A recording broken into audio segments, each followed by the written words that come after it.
The blood-red sunset blazed across the Stillwater sky as Hope Ashford frantically scrubbed the already clean glasses behind the bar of the Silver Dollar Saloon, her knuckles raw and her blue eyes darting toward the door like a cornered animal. It was 1885 in Oklahoma Territory, and for Hope, this saloon had become both sanctuary and prison over the past 2 years.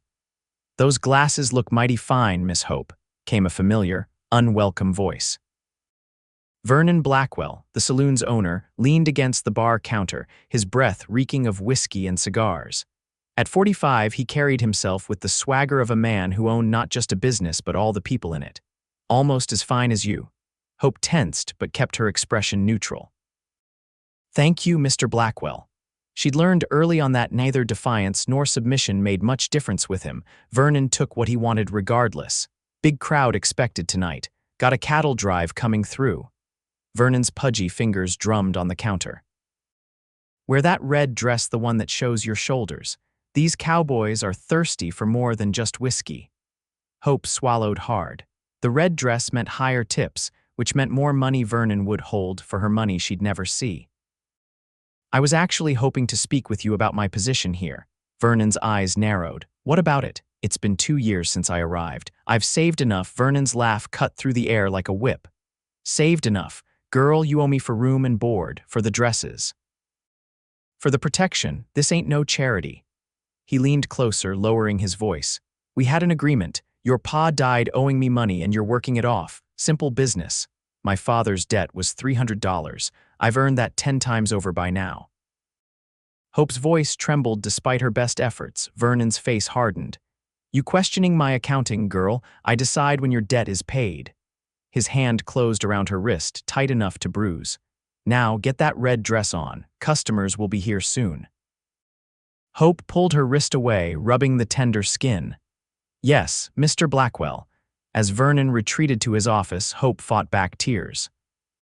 She'd come to Stillwater as a naive 18-year-old after her father's death, believing Vernon's promise of fair employment would help her honor her father's debt. 2 years later, at 20, she understood she was nothing more than property to him, something he intended to keep. She'd tried to leave once, 6 months ago. Vernon had caught her at the stage depot, dragged her back to the saloon, and locked her in the storeroom for 3 days with only water and stale bread. The message was clear. She belonged to the Silver Dollar and to him.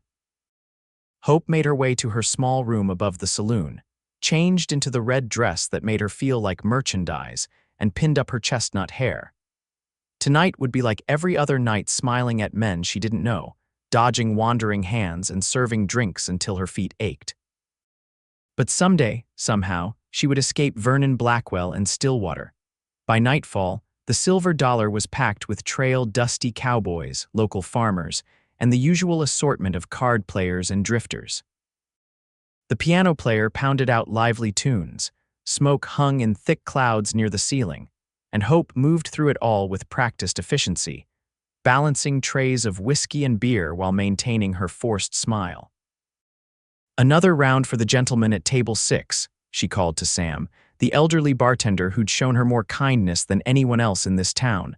Sam nodded, his gnarled hands working quickly to fill glasses. "You holding up all right, Miss Hope?" he asked quietly. "Same as always," she replied, arranging the drinks on her tray. "Though Vernon's made it clear again today that I'm not leaving anytime soon." Sam's weathered face creased with concern. "That man's accounting would make the devil himself blush with shame. You know I'd help if I could." Hope's smile softened, becoming genuine for a moment. "I know, Sam, and I appreciate it." As she turned with her loaded tray, Vernon appeared beside her, placing his hand at the small of her back. "Table 9 needs attention," he murmured. "Important customer. Make him feel special." Hope glanced at table 9 and her heart sank. Judge Walton sat there, a man known for his wandering hands and inflated sense of importance. At 50-something, he considered himself irresistible to women half his age. "Yes, Mr. Blackwell," she replied, her voice hollow. The night wore on, a blur of faces and drinks and unwanted touches.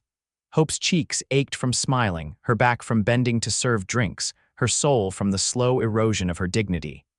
Near midnight, as the crowd began to thin, Vernon cornered her by the storeroom. "Judge Walton's taken quite a shine to you," he said, straightening her collar with uncomfortable familiarity. "He suggested a private arrangement could be very profitable for the saloon." Hope's blood turned to ice. "I'm a barmaid, Mr. Blackwell." "Not a you're whatever I say you are," Vernon snapped, his mask of civility slipping. "Your debt's growing, not shrinking. Judge Walton could help with that." "No," Hope said, the word escaping before she could stop it. Vernon's face darkened. "No, you don't get to say no, girl, not to me." He gripped her shoulders hard enough to leave marks. "Tomorrow night, you'll entertain the judge privately, or I'll add another 100 to your debt." As he stalked away, Hope leaned against the wall, trying to breathe through the panic rising in her chest. This was the moment she'd feared since arriving the line Vernon had threatened to cross for months. She couldn't stay, not one more day. That night, after the saloon closed and the building fell silent, Hope packed her meager belongings: 2 plain dresses, a hairbrush, a locket containing a tiny portrait of her mother, and the $10 she'd managed to hide from Vernon over months of careful skimming. It wouldn't get her far, but it might get her to the next town where she could find honest work. She waited until the false dawn, when even the most dedicated drunks had found beds and Vernon would be in his deepest sleep. Shoes in hand, she crept down the back stairs that led from the sleeping quarters to the kitchen. Each creaking board sent her heart racing, but she pressed on, reaching the back door just as the first gray light touched the eastern horizon. The door opened with a betraying squeak and Hope froze, listening for any sound of movement upstairs. Nothing. She slipped outside into the cool morning air, a moment of wild hope surging through her chest. Free. She was finally going somewhere. Vernon's voice struck her like a physical blow. He stepped from the shadows beside the door, still dressed from the night before, a bottle dangling from his fingers. "He'd been waiting, Mr. Blackwell," Hope stammered, clutching her small bag to her chest. "I was just stealing from me," he finished, his voice slurring slightly from drink but his eyes sharp with anger. "Taking what's mine." "I'm not yours," Hope said, finding courage in desperation. "I've worked off my father's debt twice over. I'm leaving and you have no right to stop me." Vernon laughed, a harsh sound in the pre-dawn quiet. "Rights. In Stillwater I decide what's right." He stepped toward her and Hope retreated, her back hitting the rough wooden wall of the saloon. "No one leaves until I say they can leave." He lunged suddenly, grabbing for her arm. Hope ducked away, but her skirts tangled around her legs and she stumbled. Vernon caught her hair, yanking her backward with enough force to bring tears to her eyes. "You ungrateful little," he growled, his face inches from hers. "Let her go." The voice came from the alley entrance, deep, steady, and carrying an unmistakable note of authority. Hope and Vernon both turned toward it. A tall figure stood there, silhouetted against the brightening sky. As he stepped forward, details emerged: broad shoulders under a dust-covered duster coat, a weather-beaten Stetson pulled low, and eyes the color of storm clouds fixed unwavering on Vernon. "This ain't your business, stranger," Vernon spat, his grip on Hope's hair tightening. The man continued his slow approach, one hand resting casually near the holstered revolver at his hip. "I'm making it my business." He stopped a few paces away, close enough for Hope to see the lines around his eyes that spoke of sun and wind and years on the trail. He couldn't be much past 30, but life had clearly marked him. "She's leaving," the stranger said simply. Vernon's laugh was ugly. "Like hell she is. This woman works for me. She owes me. Does she now?" The stranger's gaze shifted to Hope, taking in her frightened eyes and the small bag clutched in white-knuckled hands. Something in his expression softened. "What's your name, miss?" Hope, she managed, wincing as Vernon tugged at her hair in warning. "Hope Ashford." The stranger nodded, as if confirming something to himself.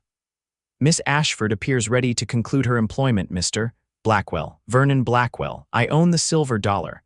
Vernon drew himself up, attempting dignity despite the whiskey on his breath. "And she ain't going nowhere till I say so." The stranger reached into his coat and Vernon tensed, but instead of a weapon, he produced a small leather pouch. "How much does the lady owe you?" Vernon blinked, momentarily thrown. "What? Her debt? What's the figure?" $342, Vernon said without hesitation, naming a sum that made Hope gasp in outrage. That's a lie, she protested.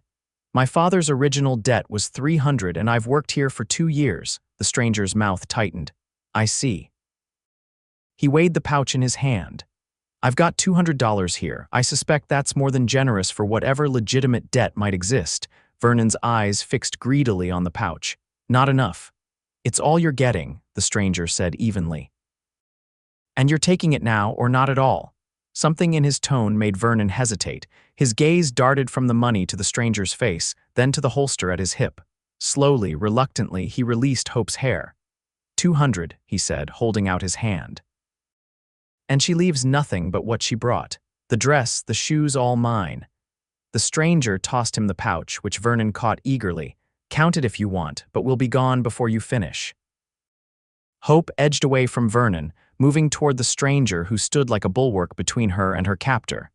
She didn't know this man, had no reason to trust him, yet somehow she did. Miss Ashford, the stranger said quietly, is there anything inside you need to collect?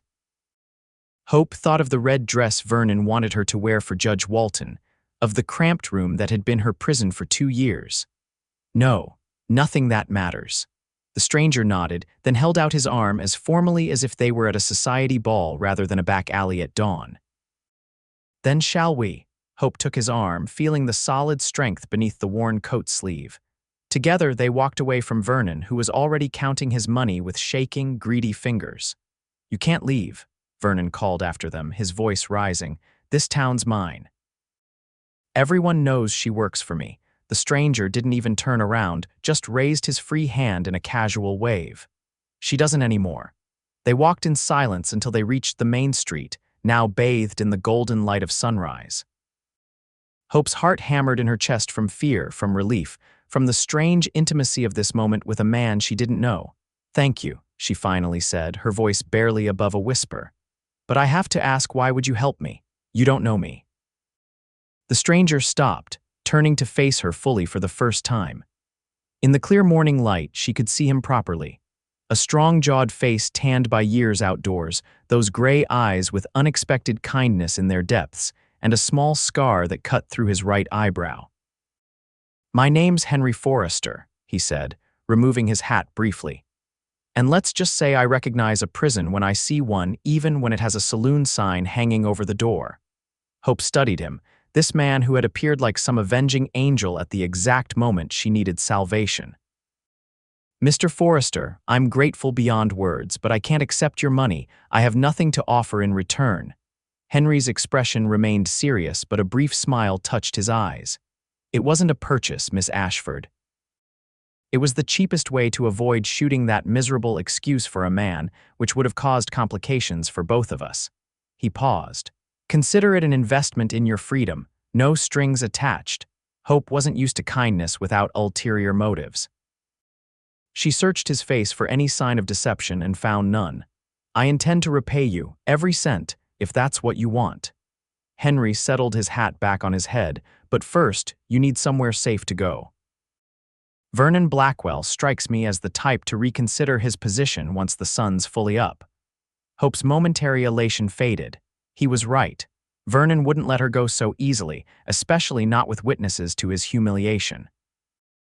I had planned to take the morning stage to Wichita, but she looked down at her small bag. I have only $10 of my own. Henry considered this. The stage doesn't leave for another 3 hours. Blackwell could make trouble before then. He seemed to make a decision. I have a proposition for you, Miss Ashford. I'm heading north to my ranch near the Kansas border. It's a 3-day ride. I can take you as far as Wichita, where you'll be beyond Blackwell's reach. Hope felt a flutter of alarm. Traveling alone with a strange man could be as dangerous as staying with Vernon, yet something about Henry Forrester's straightforward manner reassured her. Why would you do that? Because leaving you in Stillwater would make my intervention pointless, he replied simply. And because I'm heading that way regardless. Hope weighed her options. Stay in Stillwater, where Vernon had connections with everyone from the sheriff to the banker, or trust this stranger who had already shown more decency in 5 minutes than she'd experienced in 2 years. All right, Mr. Forrester, she said at last. I accept your offer of transportation to Wichita, but I insist this be a business arrangement. I'll cook and keep camp during our journey in partial payment of my debt." Henry nodded, the hint of a smile touching his lips. "Fair enough. My horse is at the livery. We should collect him and be on our way before the town wakes up properly." He glanced at her thin shoes and formal dress. "Though you might want different attire for riding," Hope bit her lip. "Everything I own is in this bag, and it's not much." Henry's expression softened. "We'll make a stop at the general store once we're clear of town. Can't have you riding 3 days in saloon finery." They walked toward the livery stable, Hope intensely aware of the curious glances from the few early risers on the street. She had been a fixture at the Silver Dollar for so long that her presence beside this tall stranger was bound to spark gossip. At the livery, Henry greeted the sleepy stable boy and disappeared inside, emerging minutes later leading a magnificent chestnut gelding with a white blaze down its face.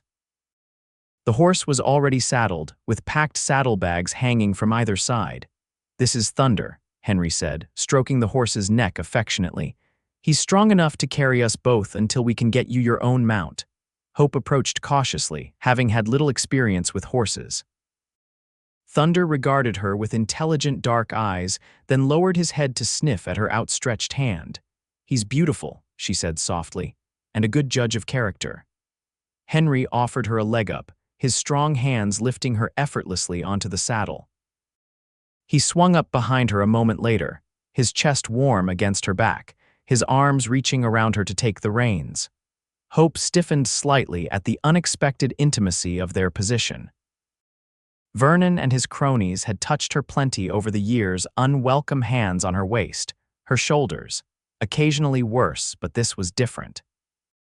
Henry maintained a respectful distance despite their necessary proximity, his body a solid presence that somehow made her feel protected rather than threatened. "Ready?" he asked, his voice close to her ear. Hope took a deep breath of the morning air, the first truly free breath she'd drawn in 2 years. "Yes, Mr. Forrester, I'm ready." They rode out of Stillwater as the town was just beginning to stir, following the main road north before cutting east onto a less traveled trail. Henry rode confidently, guiding Thunder with subtle pressure from his knees more than the reins. They maintained a steady pace for several hours, putting distance between themselves and Stillwater with each hoofbeat. By mid-morning, they had reached a small trading post at a crossroads. Henry helped Hope down from the horse, both of them stiff from the ride. "Wait here with Thunder," he instructed, handing her the reins. "I'll see about some supplies and proper riding clothes for you." Hope nodded, suddenly shy. "Nothing fancy, just practical." Henry disappeared into the trading post, leaving Hope alone with the horse. She stroked Thunder's velvety nose, murmuring softly to him. "Your master is a very unusual man," she told the horse, who flicked his ears at her voice. "Charging in to rescue a woman he doesn't know, spending his money on her, risking trouble with someone like Vernon." She sighed. "I'm not sure I understand why." Thunder nickered softly, nudging her shoulder with his nose as if in reassurance. When Henry returned, he carried several parcels and a canteen of fresh water. "The proprietor's wife had some things that should fit you," he said, handing her the largest bundle. "There's a shed around back where you can change. I've arranged for a quick meal as well." Hope accepted the package gratefully. "Thank you, Mr. Forrester," Henry, he corrected gently. 3 days is a long journey to stand on ceremony." A small smile touched Hope's lips. "Henry, then, and you must call me Hope." She found the shed and quickly changed out of her red saloon dress into the clothes Henry had purchased. A practical split riding skirt, a simple cotton blouse, a leather vest, sturdy boots, and a wide-brimmed hat to shield her face from the sun. Everything was slightly too large but infinitely more suitable for their journey than what she'd been wearing. When she emerged, Henry was waiting with a simple meal of bread, cheese, and dried fruit.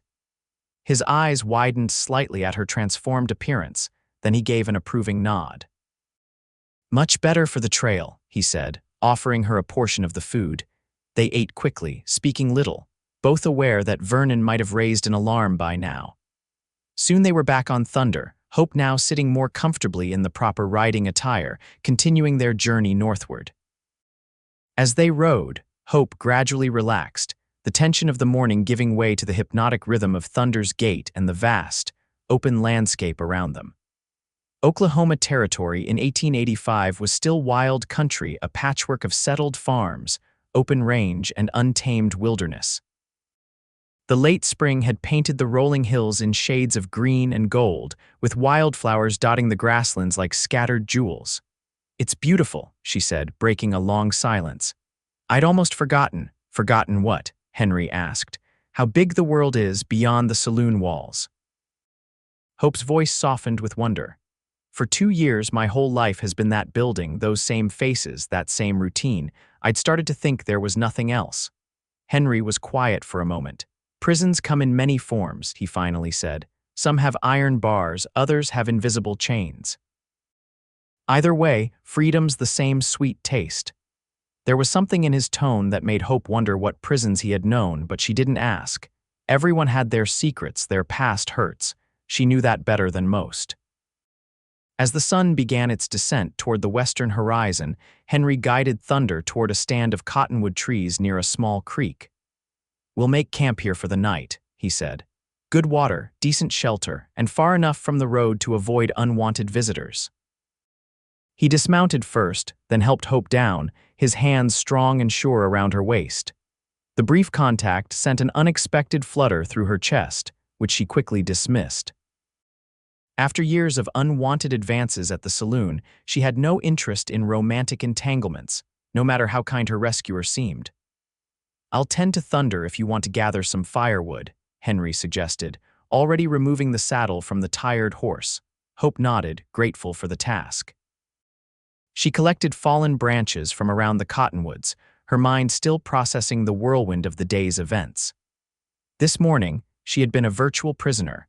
Tonight, she was miles away from Stillwater, camping under the open sky with a man who remained largely a mystery. By the time she returned with an armful of wood, Henry had created a small fire pit and was brushing down Thunder after securing him to a low branch with enough slack to graze. The horse's saddle and bags were neatly arranged under a tree, and Henry had laid out 2 bedrolls on opposite sides of the unlit fire. "You've done this before," Hope observed, depositing the wood beside the pit. Henry's mouth quirked in a half-smile. "More times than I can count. Been on the move most of my life." He set about building the fire with practiced efficiency, and soon flames were licking at the dry wood, casting dancing shadows across their small camp. From his saddlebags, Henry produced coffee, beans, bacon, and a small skillet. "You mentioned cooking as part of our arrangement," he said, handing her the provisions. "But I warn you, my expectations are low. I've survived on my own cooking for years." Hope accepted the challenge readily. Cooking had been one of her few pleasures at the saloon, during the quiet afternoons before the crowds arrived. She set up the skillet over part of the fire, and soon had bacon sizzling, followed by beans seasoned with a pinch of dried herbs Henry had in his supplies. The simple meal tasted better than any fancy dish she'd prepared at the saloon, perhaps because it was the first one she'd cooked as a free woman. They ate in companionable silence, watching the sky turn from blue to fiery orange to deep indigo as night fell. "You cook better than you let on," Henry commented, scraping the last of the beans from his plate. Hope smiled, pleased by the compliment. "My mother taught me before she died, said a woman should know how to make something from nothing." The memory brought a pang of sadness. "She's been gone 10 years now. My father tried his best to raise me alone, but she hesitated." "But," Henry prompted gently. "He had a weakness for cards," Hope admitted. "Never could pass a game. That's how we ended up in Stillwater. He heard about good poker games at the Silver Dollar." She stared into the fire. "He lost everything in a week, then borrowed from Vernon, thinking he could win it back. And when he couldn't pay, he died," Hope said simply. "His heart, the doctor said. Vernon came to me after the funeral, said I could work off the debt. I was 18, alone, with nowhere to go." She looked up at Henry across the fire. "I thought it would be temporary, a few months of honest work. I didn't realize I was walking into a trap." Henry's face was solemn in the firelight. "Men like Blackwell prey on people with nowhere else to turn. They're bottom feeders." "What about you?" Hope asked, suddenly curious. "You said you've been on the move most of your life." Why? Henry poked at the fire with a stick, sending sparks spiraling into the night sky. Restlessness, I suppose. After the war, it was hard to settle anywhere. You fought in the war. Hope studied him with new interest. He would have been quite young during the Civil War. Henry nodded. Enlisted at 16, though I told them I was 18. Spent 2 years fighting for the Union. By the time it was over, I didn't recognize the boy who'd left home. His gray eyes reflected the dancing flames. So I kept moving. Texas, New Mexico Territory, Colorado, Nebraska. Worked as a ranch hand scout, occasionally a lawman when a town needed one. And now, Hope asked. Now I have a small spread near the Kansas line. Nothing fancy, 100 acres, small herd of cattle, decent house. A smile touched his lips. Figured it was time to stop running. Hope was surprised. You're a rancher, I thought. She stopped, embarrassed. That I was just another drifter, Henry chuckled. Fair assumption. I've been setting up the ranch for nearly 2 years, but still spend time on the trail. Was down in Texas buying breeding stock when I passed through Stillwater. The revelation shifted Hope's perception of him. Not a wandering gunslinger or adventurer, but a man building something permanent. It made his intervention on her behalf even more puzzling. Why risk your new life to help a stranger? She asked directly. Henry was quiet for so long Hope thought he might not answer. Finally, he said, I had a sister once, Catherine. She found herself in a situation not unlike yours after the war. A man promised her protection, employment. It became imprisonment. His voice hardened. By the time I found her, it was too late. She'd taken her own life rather than endure another day of it. Hope's heart ached for him. I'm so sorry. It was a long time ago, Henry said, his tone making it clear the subject was closed. We should rest. Dawn comes early and we've got a long ride tomorrow. They banked the fire for the night and retreated to their respective bedrolls. Hope lay awake for some time, watching the stars wheel above through the cottonwood branches, thinking about Henry's revelation. His intervention hadn't been random chance or casual gallantry, it had been driven by a deeply personal loss, a chance to save someone when he couldn't save his sister. The knowledge created a strange bond between them, this shared understanding of captivity and loss. Eventually, lulled by the gentle sounds of the creek and thunder's occasional soft nickering, Hope drifted into the deepest sleep she'd known in years. She woke to the smell of coffee and the soft gray light of pre-dawn.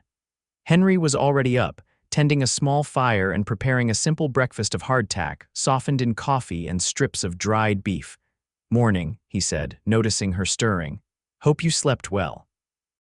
Hope sat up, running a hand through her tangled hair. Better than I have in years, she admitted. Though I'm not used to such a firm mattress. Henry's smile was warm. The ground makes for honest sleep, no tossing and turning with fancy dreams. They ate quickly, packed up camp with efficient teamwork that surprised Hope, and were back on the trail as the sun cleared the eastern horizon. The day promised to be warm, the late spring air already carrying hints of summer heat. We'll make better time today, Henry said, as thunder settled into an easy trot. Should reach the trading post at Bear Creek by nightfall. They have a small hostelry where you can have a proper bed for the night. Hope's arms were loosely around Henry's waist as they rode, a position that had felt awkward yesterday but now seemed natural. That's not necessary. I'm perfectly comfortable camping. You handled it well, Henry acknowledged, but a real roof never hurts. Besides, I need to send a message to my foreman letting him know I'll be delayed getting back. Delayed because of me, Hope said, guilt coloring her tone. I'm sorry to be such a burden. Henry glanced over his shoulder at her. You're not a burden, Hope. A detour maybe, but a worthwhile one.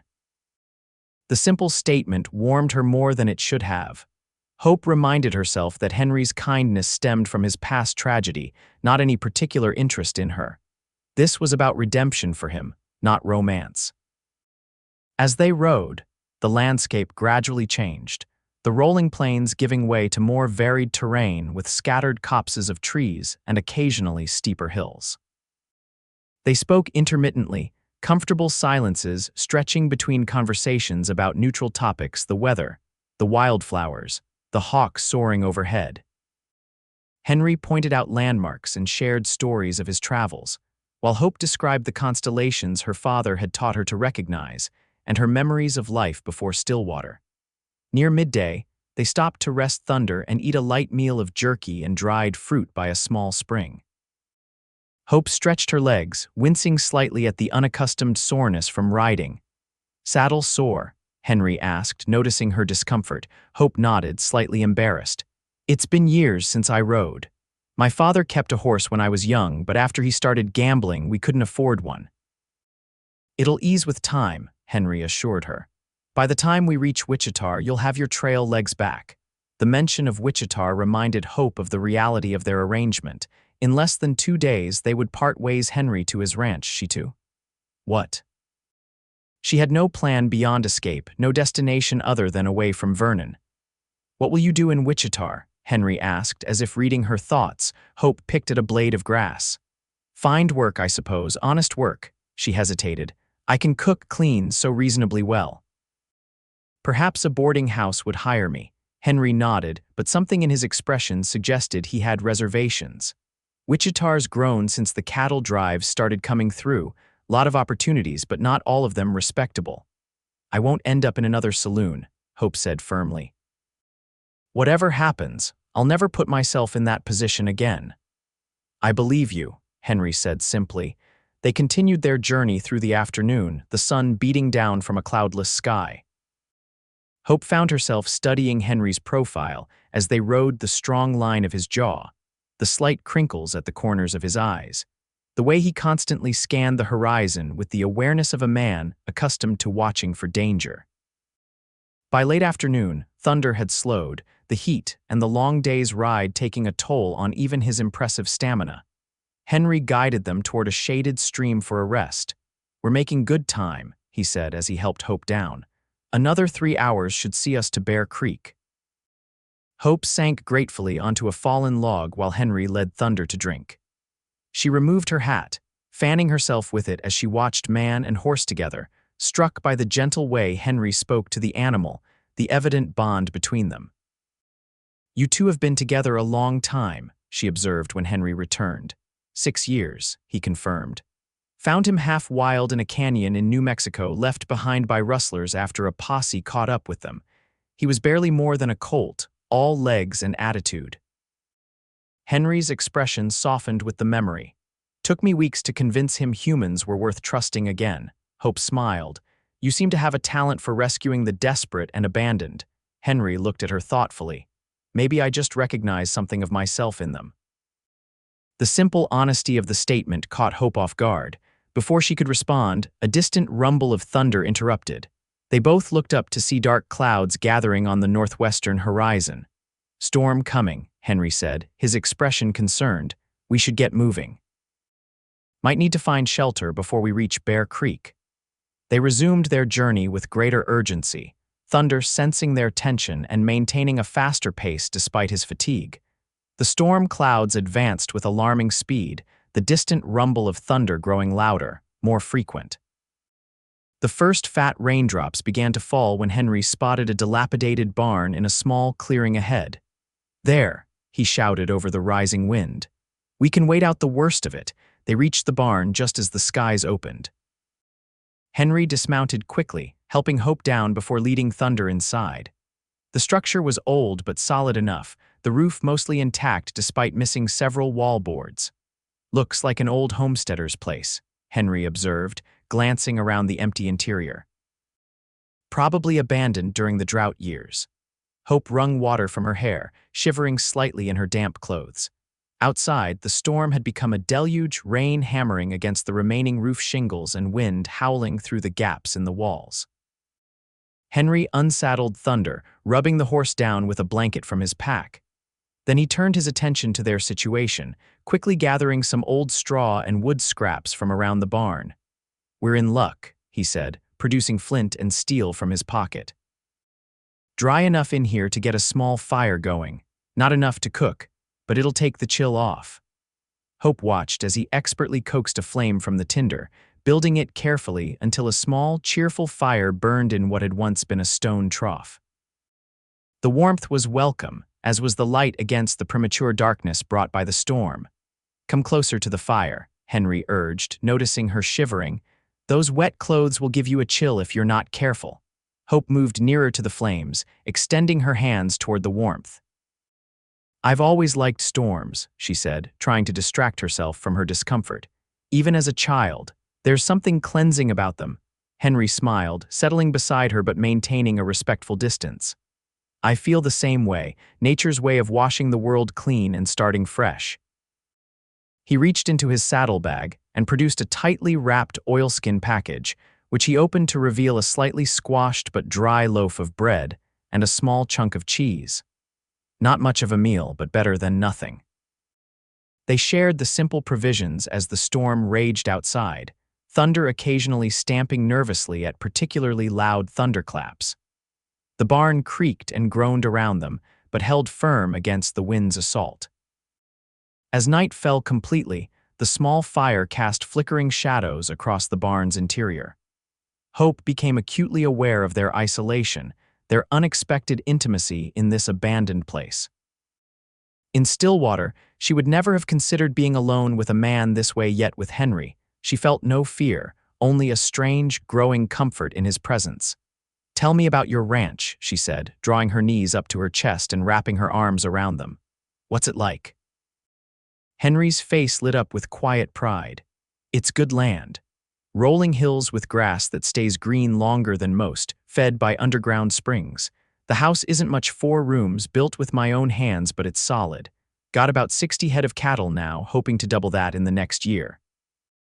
"And you manage it all alone?" Hope asked. "I have a foreman, Caleb Jenkins. Good man, served with me during the war, and 2 hands who help with the cattle." Henry poked at the fire with a stick. "It's peaceful. At night you can hear every star singing." Hope smiled at the poetic description, so unexpected from this practical man.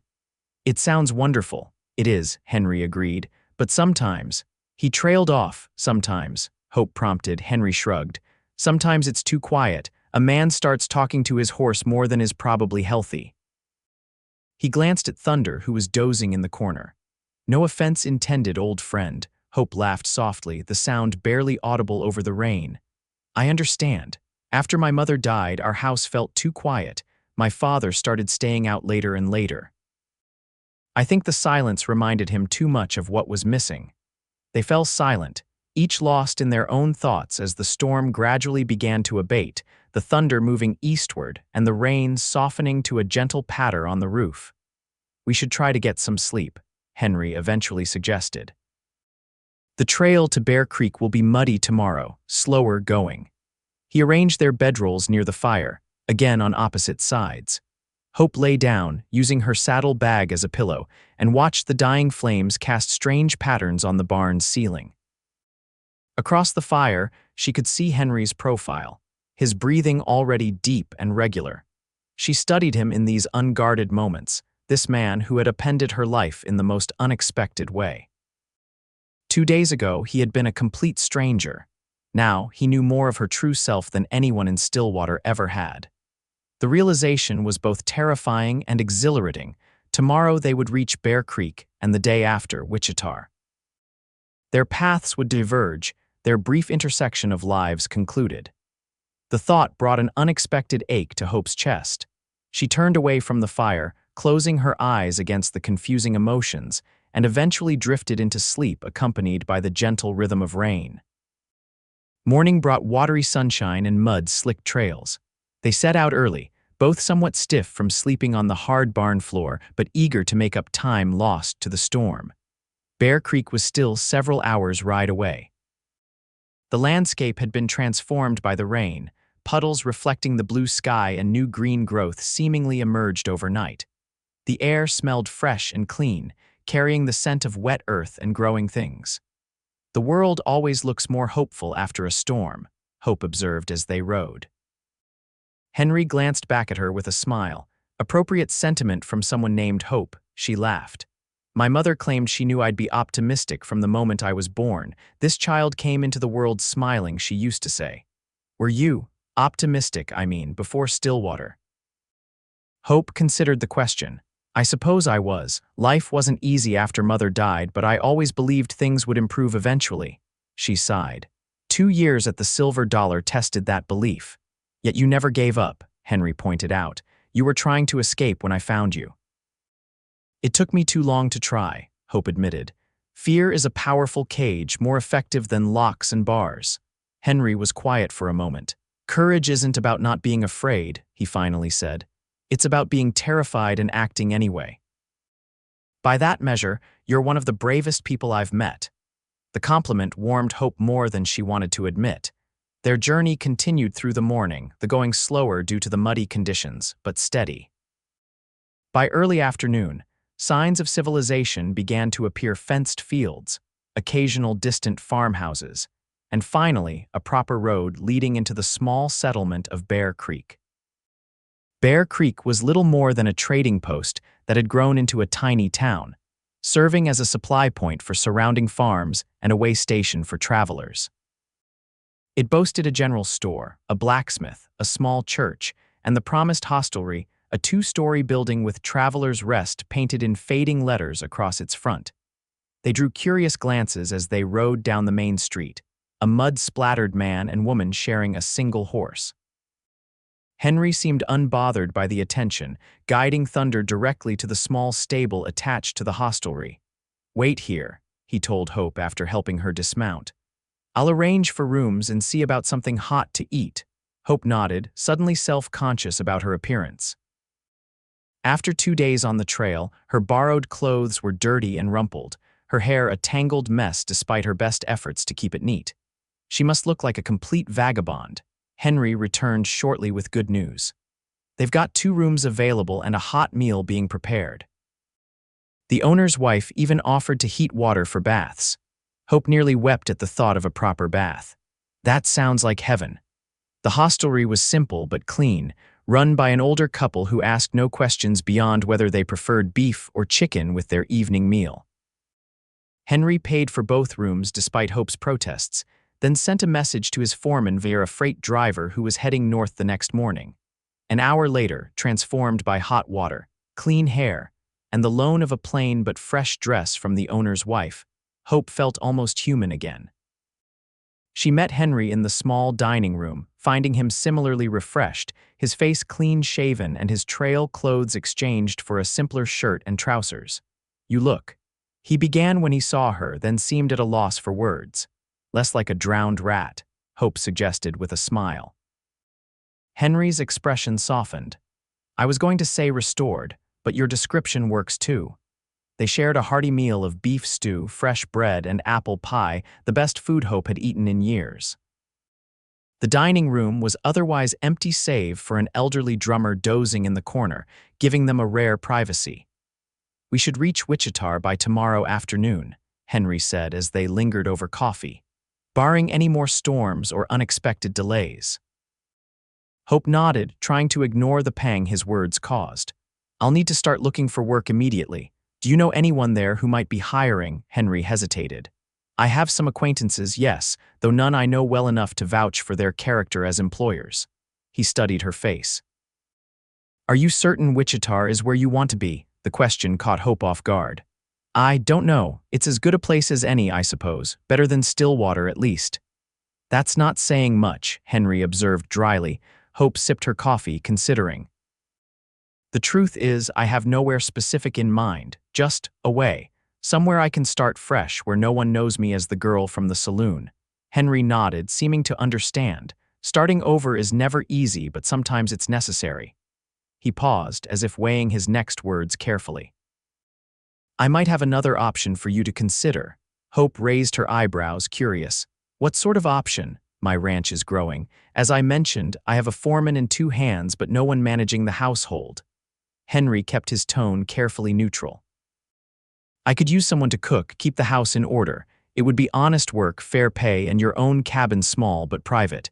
Hope stared at him, stunned by the unexpected offer. "You're offering me employment as your housekeeper?" "Yes," Henry said simply. "Though housekeeper sounds rather grand for a 4-room ranch house. Cook and general organizer of chaos might be more accurate." Hope's mind raced. The offer was tempting: a guaranteed position rather than the uncertainty of searching in Wichita, a private cabin rather than whatever cheap lodging she could afford, and continued association with the one person who had shown her true kindness in years. Yet doubt nagged at her.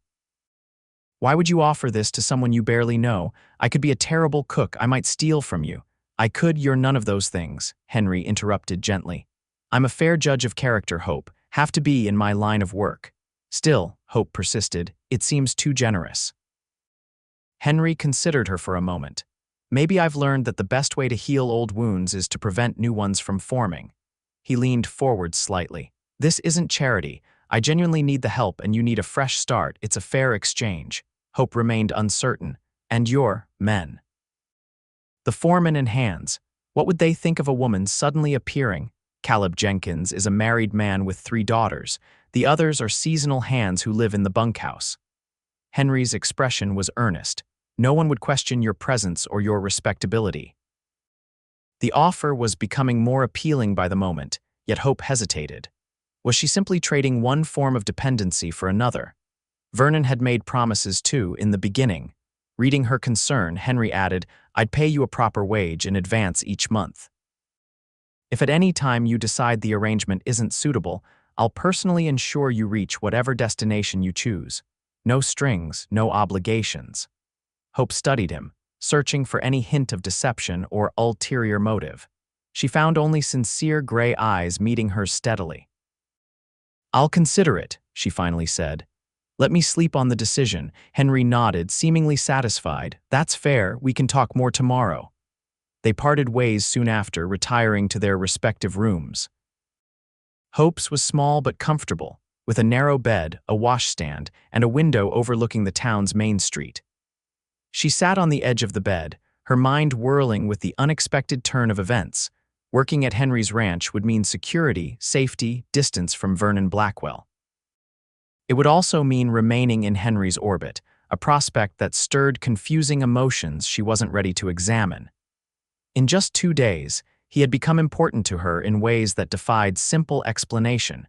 She moved to the window, gazing out at the quiet street below. Bear Creek was settling for the night, windows lighting up one by one as families gathered for evening routines. Normal lives, ordinary moments that had been denied to Hope for so long. Could she find that kind of normalcy at Henry's ranch? Or was she risking her hard-won freedom by placing her future in the hands of a man she'd known for mere days? Hope lay awake long into the night, weighing options, considering possibilities.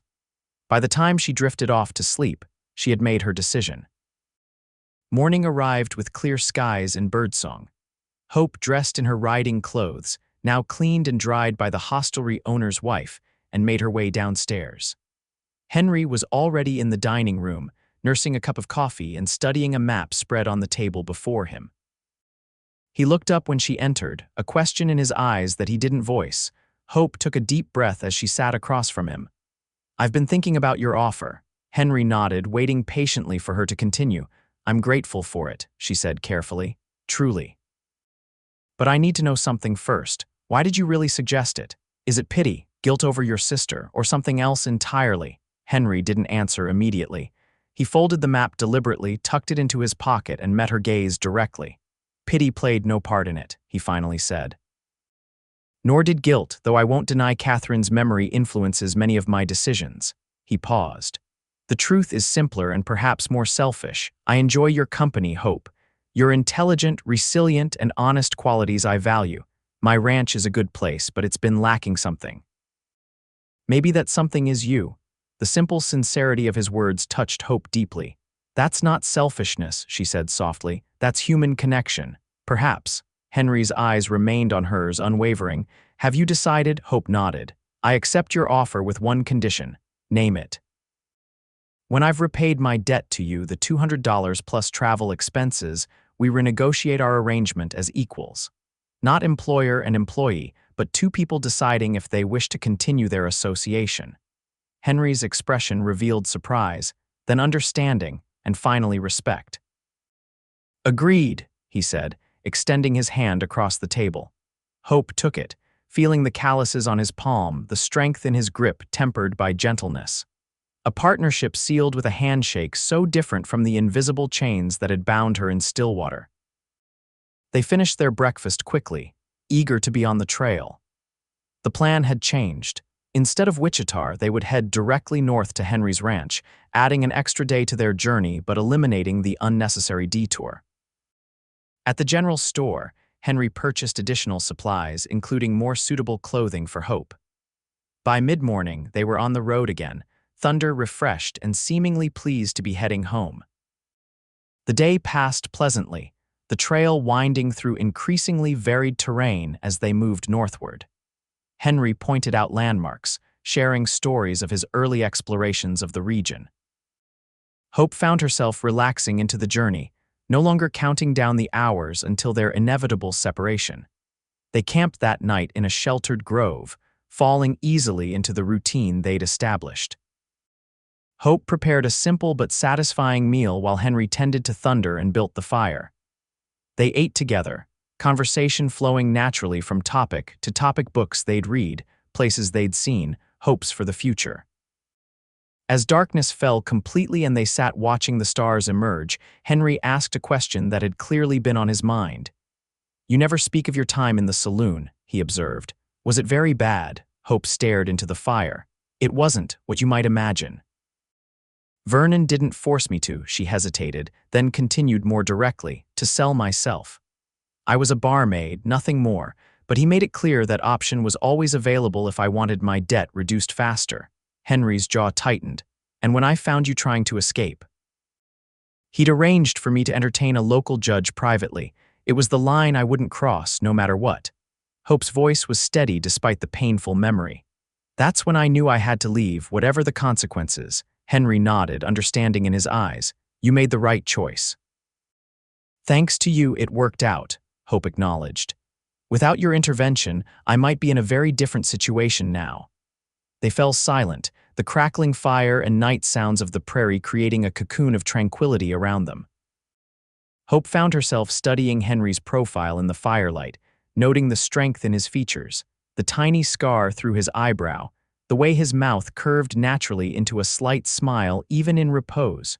She was attracted to him, she realized with a jolt of surprise. Not just grateful, not just respectful, but genuinely drawn to him as a man. The recognition was both thrilling and terrifying. After 2 years of fending off unwanted advances, the emergence of genuine desire felt foreign, almost forgotten. Hope looked away quickly, hoping the firelight hid the flush she felt rising to her cheeks. This attraction complicated matters, threatened the clean simplicity of their business arrangement. Yet she couldn't deny its existence, nor its growing strength with each hour in Henry's company. "We should rest," she said abruptly, rising to her feet. "Tomorrow will be another long day." If Henry noticed her sudden discomfort, he gave no sign of it. "You're right, dawn comes early." He banked the fire while Hope arranged her bedroll, careful to place it at a proper distance from his. Sleep was slow to come that night, her mind racing with new awareness, new possibilities, new fears. When she finally drifted off, her dreams were filled with gray eyes and gentle hands and the freedom of the open prairie.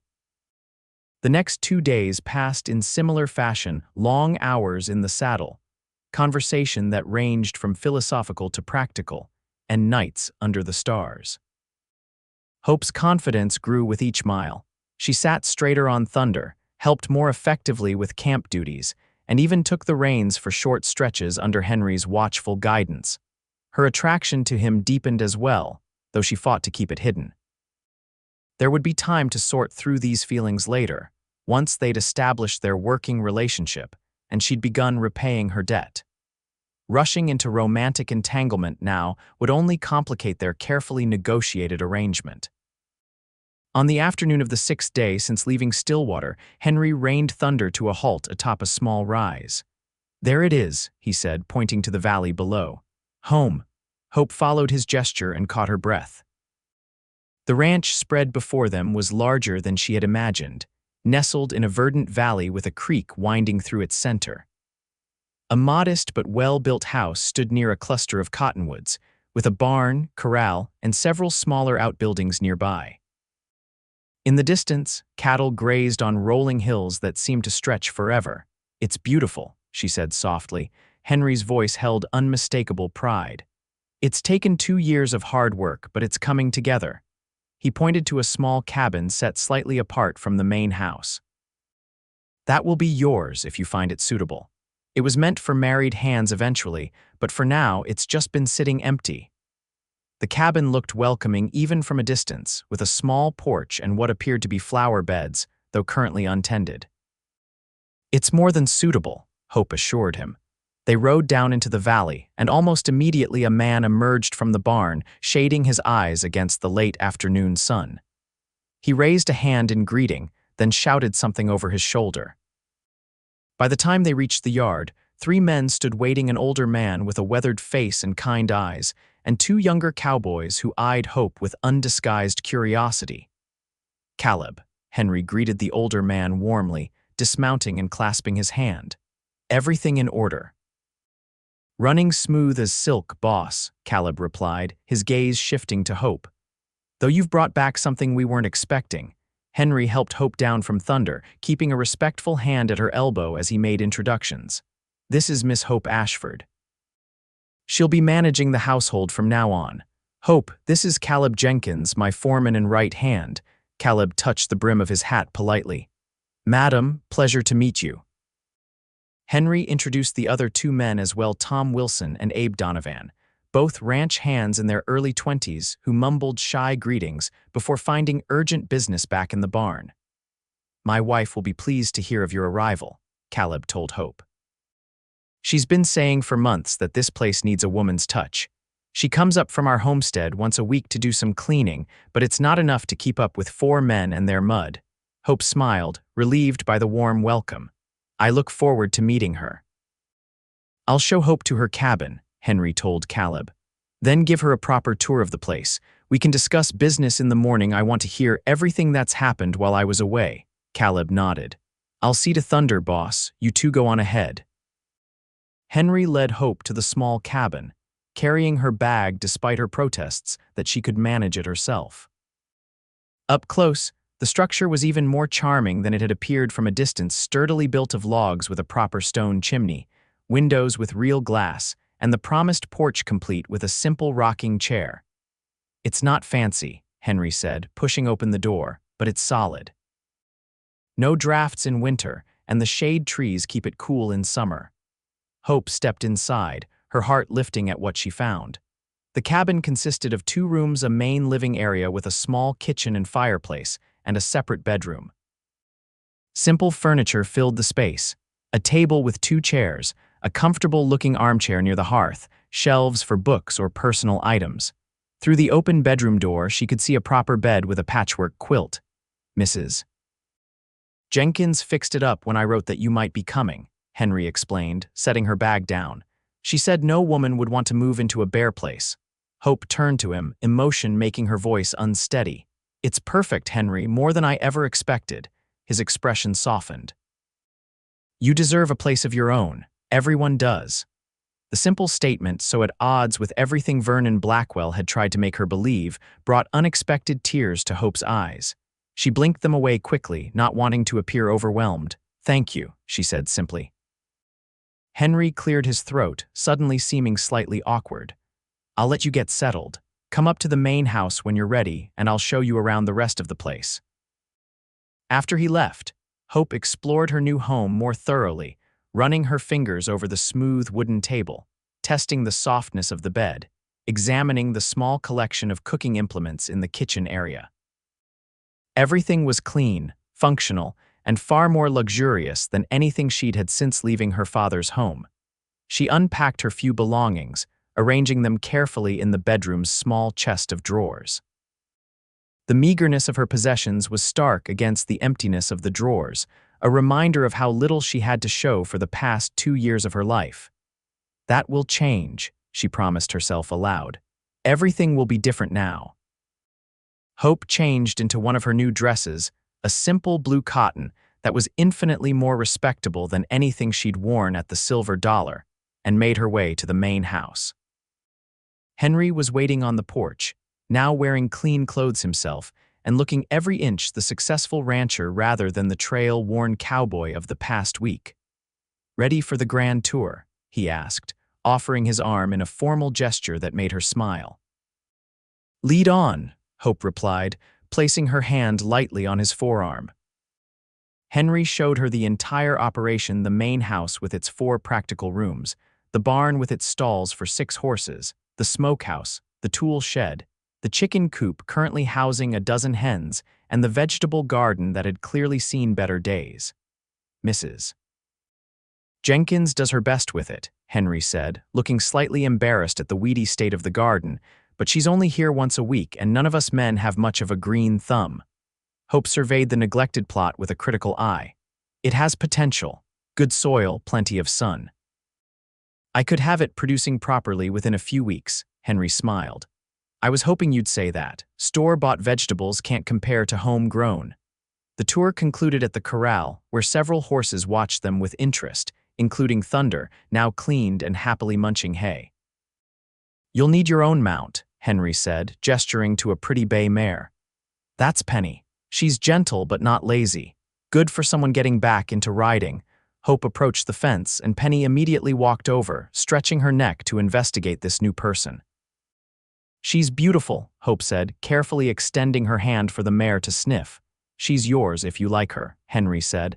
Consider her part of your wages. Hope turned to him in surprise. That's too generous. A horse like this must be worth having a good rider, Henry interrupted gently.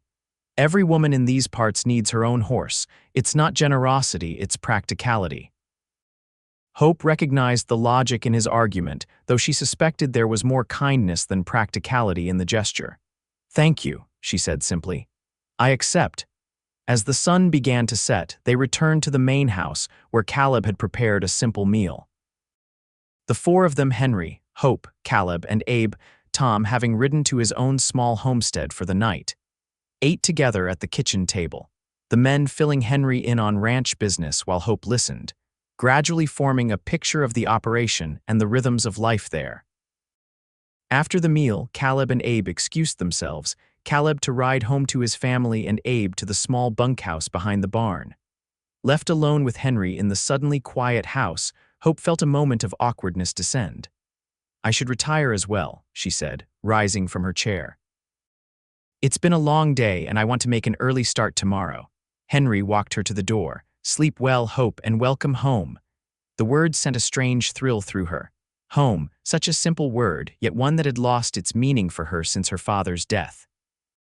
Could this place truly become that for her?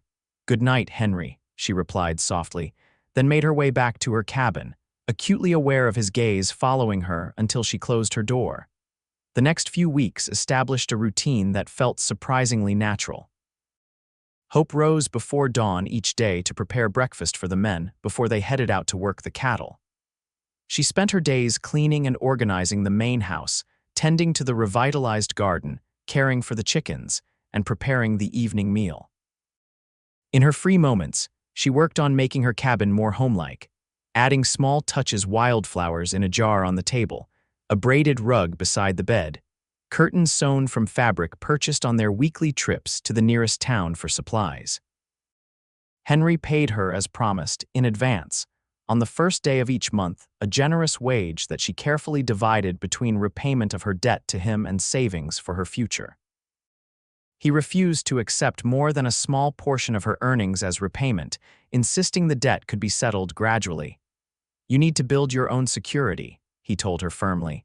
The debt will be paid in time. Hope's relationship with Henry evolved into a comfortable partnership.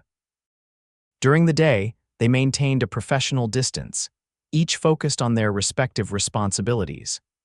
But evenings often found them sharing the porch after dinner, talking about everything and nothing as the stars emerged and the prairie sounds created a peaceful backdrop.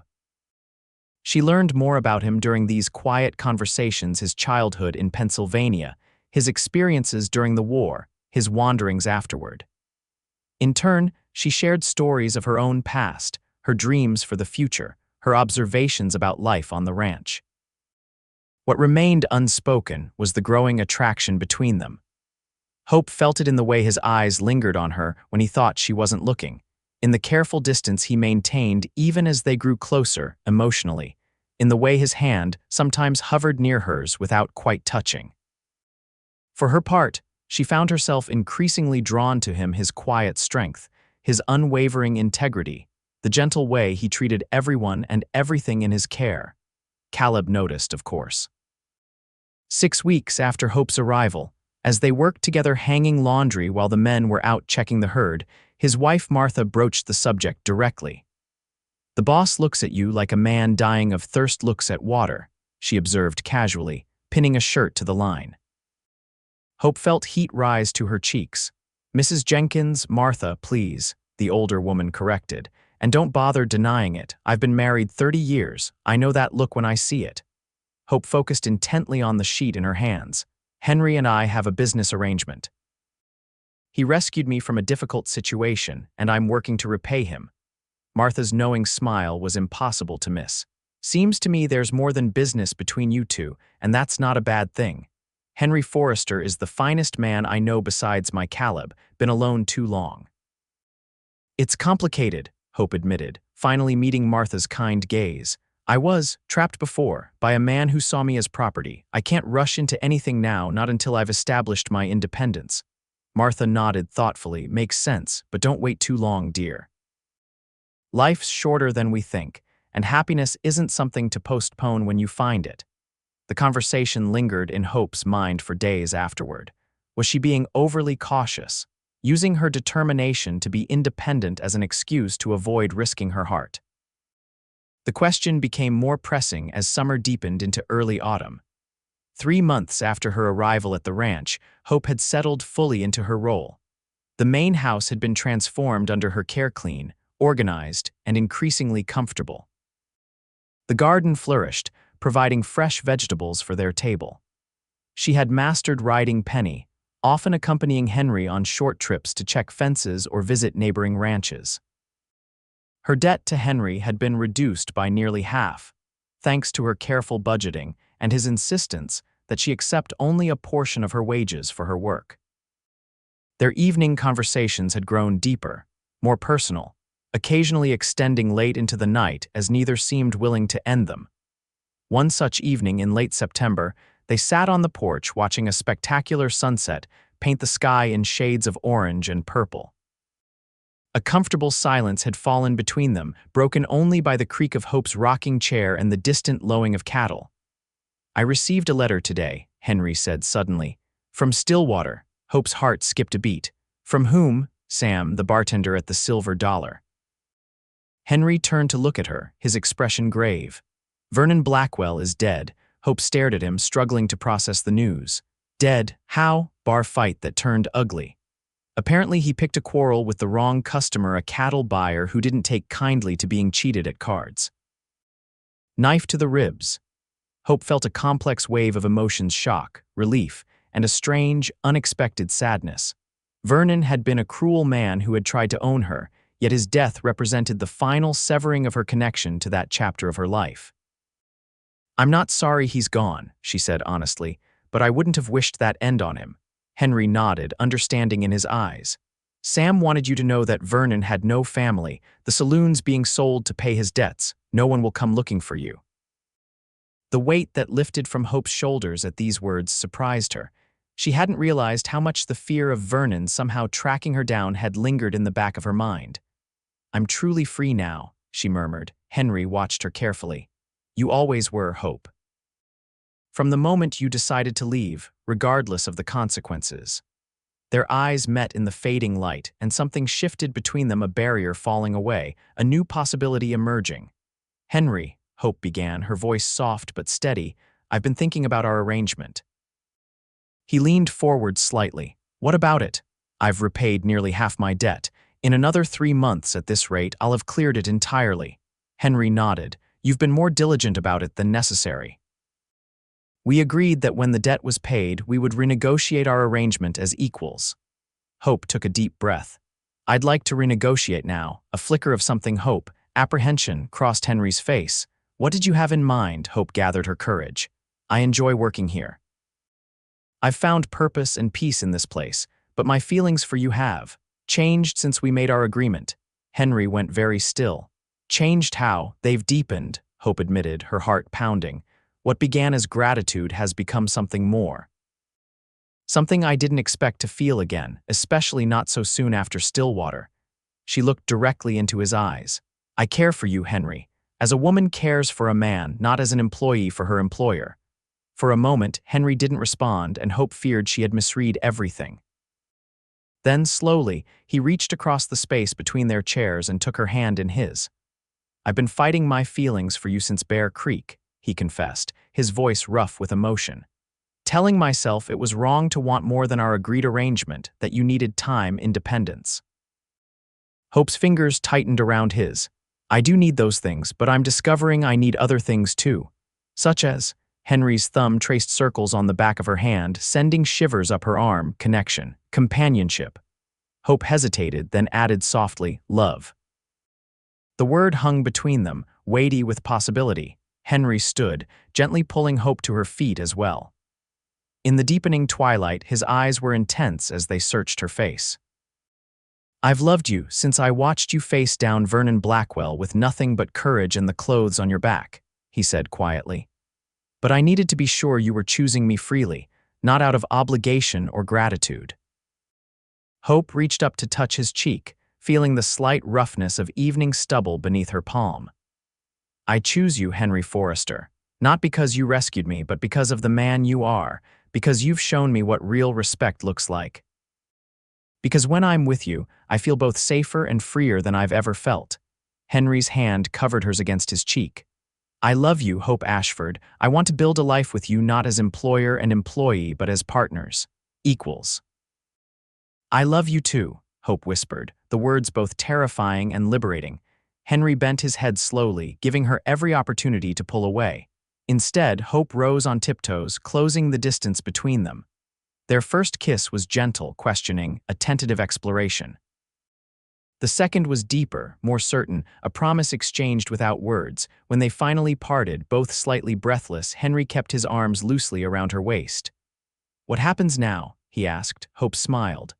Now we truly begin our partnership. I keep working, keep repaying my debt because that matters to me, but we also court properly.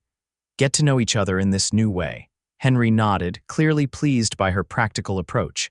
Courtship it is. Though I should warn you, I'm not well versed in the finer points of the practice. Been on the trail too long, Hope laughed softly. I think we can figure it out together. The courtship that followed was unlike any conventional romance.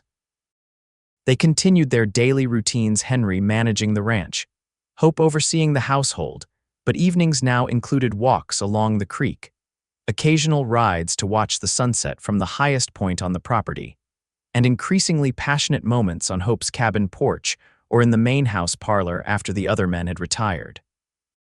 Their physical relationship progressed slowly, respecting both Hope's past experiences and their mutual desire to build something lasting.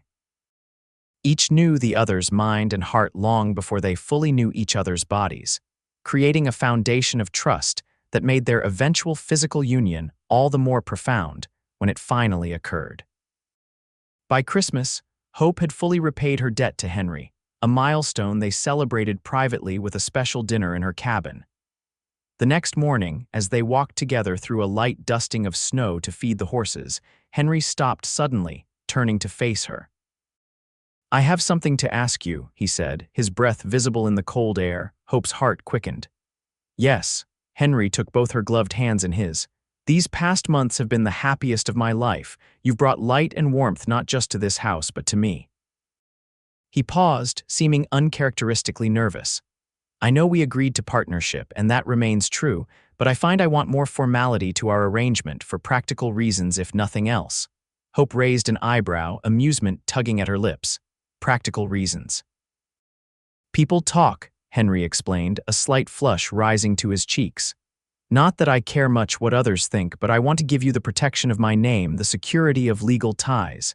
His gray eyes held her steadily. I want you as my wife, Hope, my true partner in all things. Joy bubbled up within her, unexpected and overwhelming. Are you proposing Henry Forrester? Apparently not very well, he admitted with a rueful smile. Let me try again. Still holding her hands, he knelt in the snow before her. Hope Ashford, would you do me the great honor of becoming my wife? Hope tugged him back to his feet. Yes, she said simply, her eyes shining with happy tears. Yes, I will marry you. Their wedding took place on New Year's Day, 1886, a fresh beginning in every sense. The ceremony was small but joyful, held in the parlor of the main house, with Caleb serving as best man and Martha as matron of honor. The local minister officiated, and neighbors from surrounding ranches gathered to witness the union and share in the celebration afterward. Hope wore a new dress of deep blue silk, ordered specially from Wichita, while Henry cut a handsome figure in his best suit. Their vows were simple but heartfelt, promises of love, respect, and partnership that reflected the unique journey that had brought them together. As spring approached, Hope moved from her cabin to the main house, though they kept the smaller building prepared for visitors or, as Henry suggested with a hopeful smile, future additions to the family. The ranch thrived under their joint management, with Hope's practical sense complementing Henry's vision perfectly. Word of their story spread through the region, how a cowboy had walked into a saloon and declared a woman's freedom, how that single act of courage had led to love. It became something of a local legend, embellished with each retelling until Henry joked they'd scarcely recognize themselves in the tale anymore. One evening in early April, as they sat on the porch watching the sunset, now a cherished daily ritual, Hope leaned her head against Henry's shoulder with a contented sigh. "Do you ever think about how close we came to never meeting?" she asked. "If you hadn't stopped in Stillwater that day, if you hadn't walked into the Silver Dollar at exactly that moment." Henry's arm tightened around her shoulders. "I believe some things are meant to be, Hope. Not in a way that removes our choices, but in a way that creates opportunities for the right choices to matter." Hope smiled, her hand drifting to her still flat stomach, where the newest evidence of their love had recently made itself known. She hadn't told Henry yet, waiting for the perfect moment to share the news that would transform their partnership yet again. "You're right," she agreed softly, "and I'm grateful every day for the choice you made to say those 3 simple words." "She's leaving," Henry quoted, a smile in his voice. "Best words I ever spoke." Hope turned her face up to his. "I don't know, I love you ranks pretty highly too." Henry laughed, bending to kiss her with the easy familiarity of a man who knew he had a lifetime of such kisses ahead of him. "I stand corrected, Mrs. Forrester." As twilight deepened into evening, they remained on the porch, talking quietly about their plans for the ranch, for their future. The scars of their pasts remained, Hope's memories of captivity, Henry's grief for his sister, but they no longer defined them. What defined them now was the life they were building together, a life born from an act of courage in a saloon doorway at dawn. When Hope finally shared her news about the baby, Henry's joy was boundless. He lifted her into his arms, spinning her around the parlor until they were both dizzy with laughter and love. "A child," he whispered in awe, his hand gentle on her stomach. "Our child." Hope covered his hand with hers, "the beginning of our family." Their son was born the following November, a healthy, strong-lunged boy they named James, after Henry's father. He was followed 2 years later by a daughter, Catherine, named in honor of the aunt she would never meet but whose tragic fate had ultimately led to her parents' happiness. The ranch grew along with their family, becoming one of the most successful operations in the region.